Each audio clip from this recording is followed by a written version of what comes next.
Story RH, le podcast RH qui ne vous raconte pas d'histoire. Bienvenue à toutes, bienvenue à tous. History is made of stories. Dans cet épisode, nous allons vous conter l'histoire récente de l'informatique de gestion pour tenter d'en tirer quelques enseignements contemporains. Ça y est, c'est encore le vieux qui radote et qui va nous expliquer qu'avant c'était mieux et tout le tralala. Garde tes histoires, papy Mougeot.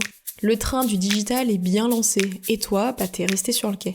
Sauf que n'en déplaise à certains et certaines, il y a parfois quelques causes qui ont les mêmes effets, et les mêmes trains, même s'ils vont plus vite, vont parfois inexorablement dans les mêmes murs.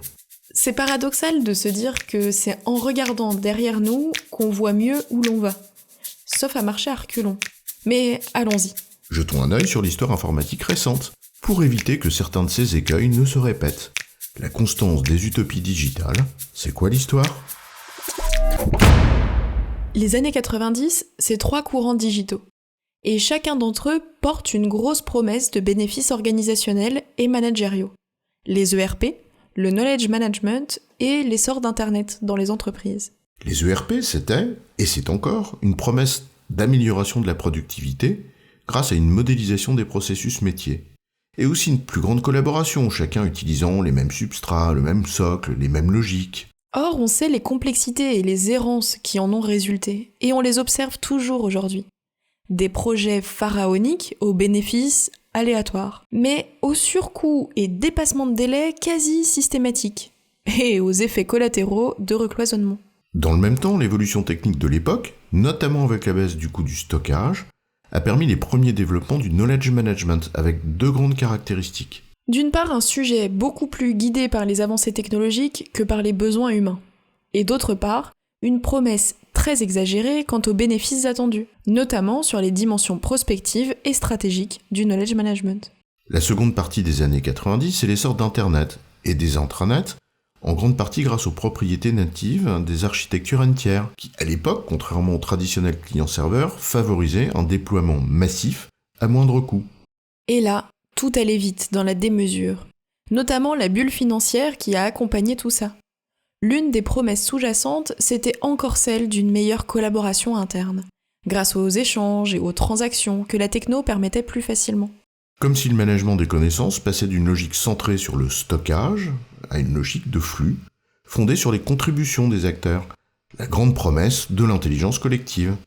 Les travaux de Nonaka et Takeshi, à cette époque, avec leur fameuse spirale des connaissances, avaient bien montré l'importance de la place de la culture, des valeurs et des relations interindividuelles.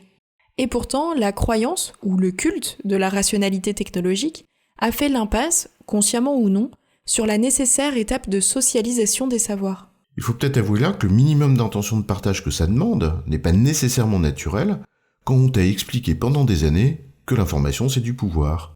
Or la technologie, quelle qu'elle soit, ne comble pas le manque de cette intention. Dans les années 2000, c'est l'essor des intranets et des solutions collaboratives avec le même type d'engouement. 2 courants marquants alors. D'une part, la généralisation des applications informatiques dites collaboratives avec des modèles d'exploitation externalisés, les prémices du SaaS d'aujourd'hui, et d'autre part, l'envolée massive des réseaux, des médias sociaux, et le développement d'une pratique digitale plus rapide à l'extérieur de l'entreprise qu'en son sein. Là encore, on a les mêmes croyances, qui ont eu les mêmes effets. D'un côté, l'entretien implicite d'une confusion entre la réalité, l'outil qui permet de collaborer, et l'utopie, le corps social qui l'utilise pour coopérer. Et ça conduit à occulter ce qui fait toute la différence entre les deux, notamment l'adhésion à un projet auquel aucune technologie ne peut substituer. Et de l'autre, la conviction que la forme de collaboration qu'on pouvait observer sur les réseaux sociaux pouvait se reproduire en interne, dans l'entreprise, grâce au seul pouvoir des outils. Et Jean Pralon a par exemple montré l'inverse. Dans une étude, en mai 2017, je cite, « L'erreur que font les entreprises est de penser que leurs collaborateurs reproduiront dans un réseau social d'entreprise les comportements observés sur les réseaux sociaux privés comme Facebook. » Là encore, n'oublions pas le facteur humain. Tiens, on continue, la crise de la Covid. Tout le monde confiné avec Teams, Slack, Zoom et hop, l'acculturation digitale est enfin faite, de force. Une fois de plus, qu'avons-nous observé dans les pratiques ? Que c'est pas parce que tu utilises Teams que tu as développé une culture d'un travail plus collaboratif. J'ai même envie de te dire que si t'as précisément pas envie de collaborer, les outils t'offriront de multiples leviers pour te le permettre. La vague de novation de l'IA, à voir l'engouement que suscite la puissance de ChatGPT, s'inscrit dans la même lignée. Elle obéit aux mêmes promesses de transformation radicale, avec la même négligence du facteur humain. Cette vague pose même en plus des questions éthiques, des questions de liberté individuelle ou des questions sociopolitiques. On nous annoncerait même une rupture technologique si forte qu'elle induirait l'hypothèse d'un saut anthropologique. 2 invariants semblent ressortir à nos yeux de cette immersion dans un passé digital plutôt récent. D'abord une croyance récurrente et exagérée que le digital est le moteur de la coopération en entreprise, ce qui est évidemment utopique, voire naïf. Et ensuite, que l'efficacité digitale est clairement dépendante du facteur humain, à l'homme, avec toutes ses hommeries. Gardons-nous donc d'être naïfs et de croire aveuglément en la toute-puissance du digital, sans nier pour autant qu'il nous offre un bras armé extraordinairement puissant, à la condition que nous en admettions les limites, pour mieux profiter réellement de ses bénéfices. En résumé, un regard sur le digital en entreprise entre 1990 et 2020 montre que le facteur humain conditionne grandement son succès dans les résultats qu'on en attend. Et que par conséquent, croire que la puissance du digital se suffit à elle-même est utopique, quand bien même soit-elle fascinante. J'ai bon, chef ? Oui, tu as bon, mais on va pas en faire toute une histoire.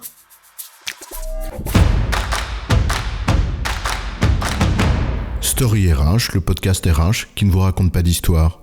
Retrouvez tous les épisodes sur storyrh.fr.